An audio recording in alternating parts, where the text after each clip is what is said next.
Magandang buhay mga kalakwatsa! Nagbabalik muli ang inyong kalakwatserang gala. And for today's lakwatsa, papunta tayong Clark International Airport. Nakakuha kasi tayo ng ticket papuntang Coron, Palawan sa Cebu Pacific. Yun nga lang, walang direct flight sa NAIA to Coron. Ang meron ay doon sa Clark, Pampanga. And this will be our first time sa Clark International Airport. Kaya naman naisip namin na magdala ng sasakyan kasi hindi namin alam kung paano yung commute papunta doon tsaka pauwi. Nabalitaan namin na meron daw parang park and fly. Kaya naman iiwan natin muna ang sasakyan doon for 3 days and let's see how safe, convenient, and sulit ang pag-iwan ng sasakyan sa Clark International Airport. So tara mga kalakwasya, let's go!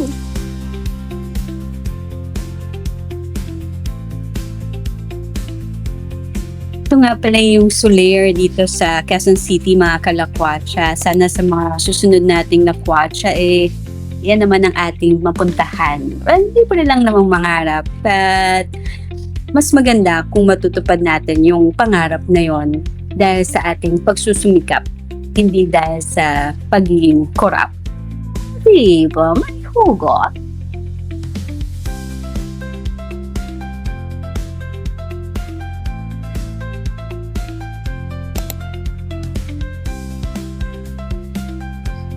Dito tayo sa may SM North, mga kalakwatsa. Bali, dire-diretso lang to. And may mga signages naman, kaya makikita natin kung anong lane tayo dapat pupwesto. Bali, papunta tayong NLEX, tapos mag-SLEX.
Ito mga kalakwatsa, nagkamali kami ng lane ni husband. Nasa lane tayo ng NLEX pa Quirino Highway or Novaliches. Ito kasi yung dinadaanan ng mga bus na sinasakyan namin dati. So ito yung alam namin. Pero doon sa mga papuntang NLEX, diretsuhin nyo lang yon mga kalakwatsa, huwag kayong magra-ride ha. Pero ang alam ko, meron namang pwedeng lusutan papunta doon sa NLEX. So babalik rin tayo pa NLEX. NLEX 200 meters away. So medyo magra-ride, slight left tayo. May mga signages naman, so hindi kayo maliligaw mga kalakwatsa. Ito yung pa NLEX na. Ayan, magle-left tayo. Pag diniretso mo yan yung Panova. Doon sa mga familiar dito sa lugar ng Quezon City. Ayan, mga kalakwatsa. So, pabalik na tayo pa NLEX. So, dire-diretso na lang to mga kalakwatsa. Hanggang sa makarating tayo sa toll.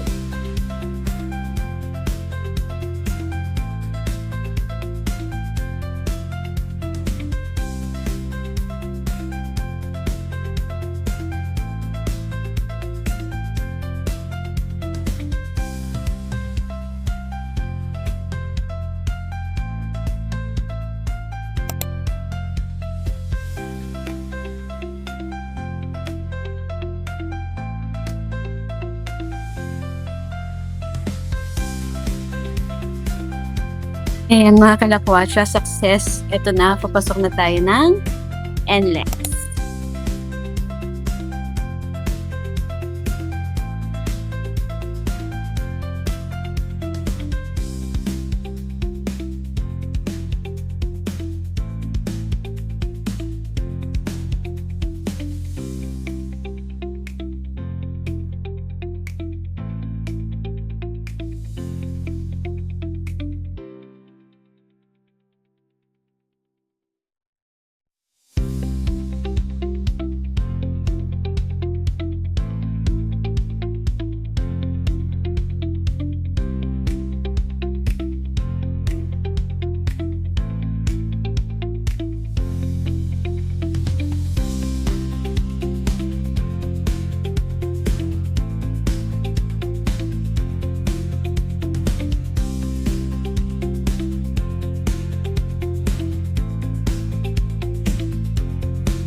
Ayan mga kalakwatsa, nandito pa rin tayo sa kahabaan ng NLEX and magsi-CR break lang muna tayo mga kalakwatsa, at saka siguro bibili na rin tayo ng mga konting mangunguya habang nagmamaneho si husband kasi medyo nakakaramdam na kami ng konting antok. Galing pa kami sa work and then yung flight natin mamaya is 6:45 AM pa. Alauna pa rin palang madaling araw. So medyo matagal-tagal na hintayan pa 'to. Pero saglit lang tayo dito. Ito Lakeshore Petron. Bibili lang tayo ng chicheria tsaka CR break, and then diretso na tayo ulit sa biyahe. Meron ditong McDonald's, ayan. Merong Kenny Rogers, merong Dunkin Donuts para sa mga gustong magkape, tsaka sweets. Tapos, marami naman ditong kapag pipili ang kainan. Ayan, dyan na lang sa treats tayo siguro bibili ng chicheria. Hanap lang muna tayo na mapagpa-parkingan. Ayan, marami pa ditong mabibilhan ng mga kape. Ayan, B1T1, Tapa King. Marami ring mga biyahe papuntang dito Norte. So, ayan mga kalakwatsa. Mabilisan lang to mga kalakwatsa. Tapos, biyahe na tayo kasi hindi namin kabisado yung daan. So, hindi namin alam. Baka mamaya maligaw na naman tayo. Mag-cause pa siya ng delay sa flight natin. Baka maiwan pa tayo ng aeroplano. So, let's go. Yan mga kalakwatsa, balik na tayo sa daan. At saglit lang tayo talaga doon mga kalakwatsa. Bumili lang kami ng mani para may nguyang-nguyain habang nagmamaneho, pantanggal ang tok. Hindi na ako nakapag-video sa loob kasi saglit lang talaga. So, ayan, pa-STX na tayo mga kalakwatsa.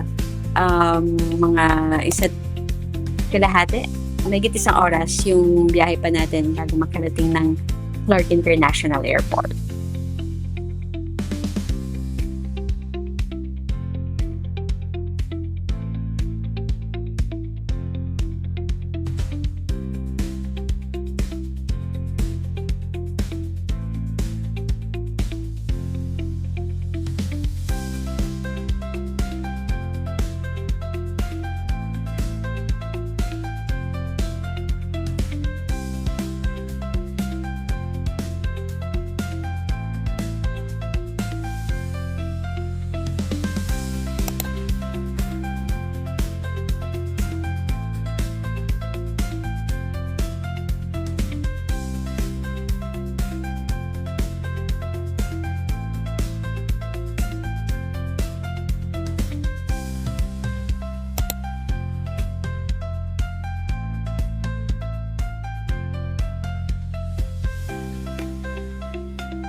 Kaya mga kalakwatsa, nandito na tayo. Malapit na tayo sa Clark International Airport. Ayan, dahan-dahan lang or hinay-hinay lang mga kalakwatsa sa pagmamaneho kasi meron silang mga cones na hinaharang sa daan. Ayan, siguro para ma-prevent yung accident.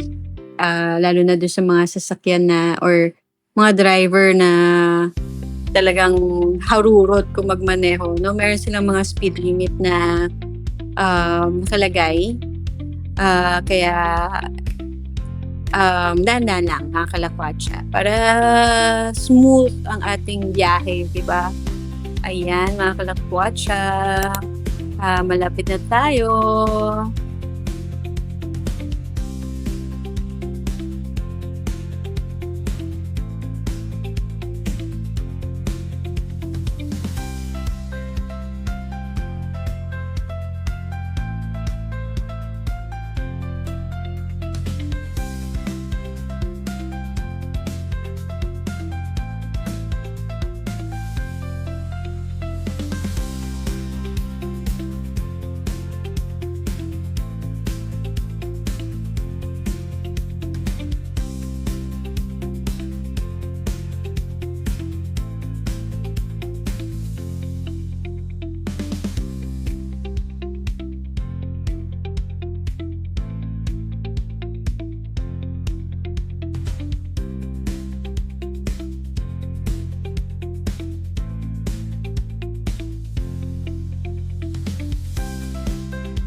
Ayan mga kalakwatsa, so pagkaikot natin ng rotonda, may signage dito na departure, arrival. Ayan, dito tayo sa may lane ng departure. Pero hindi natin dediretsuhin yan mga kalakwatsa.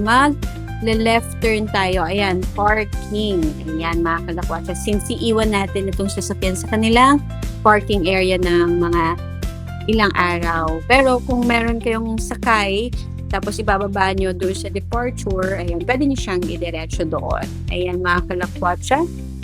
Mukhang malawak din ang kanilang parking. Kaso, open parking siya. Wala siyang bubong. Ayan, so, mas okay siguro, or pwede naman siguro na magdala ng pang-cover sa sasakyan para kung masyadong mainit, di ba?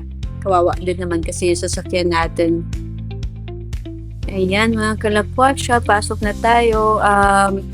Mga siguro nasa 200 plus yung per night nila dito. So siguro nasa 750 or 800 yung babayaran natin for 3 days.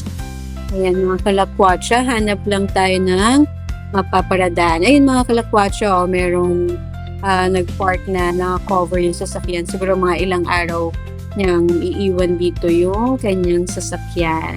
So, ayan. Ikot muna tayo. Hanap tayo ng mapagpa-parkingan.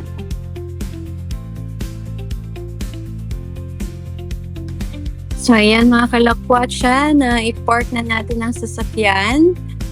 Dala-dala na natin ang ating mga bagahe. Tayo ay pupunta na sa kanilang airport. Ayan mga kalakwatsa. Merong parang bus terminal doon mga kalakwatsa. Tapos, ayan, tatawid tayo mula dito sa parking area nila pupunta doon sa airport. Ayan mga kalakwatsa. Meron din palang mga taxi dito. Ayan mga kalakwatsa. Blue taxi.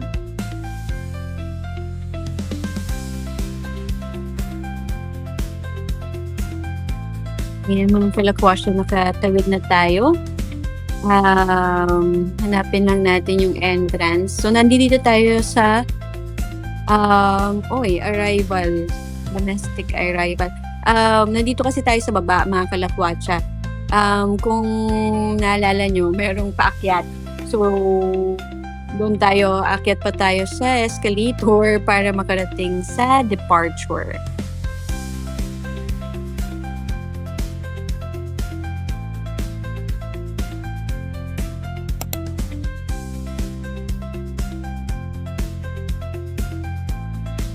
Ayan mga kalakwatsa, ayan yung mga taxi. Ewan ko kung rental din yung mga kulay puting sasakyan na yun. So, yan, hindi ko rin alam kung ano yung ruta ng mga blue taxi na yan. Kung pwede silang maghatid mula dito sa Clark International Airport, Panaiya.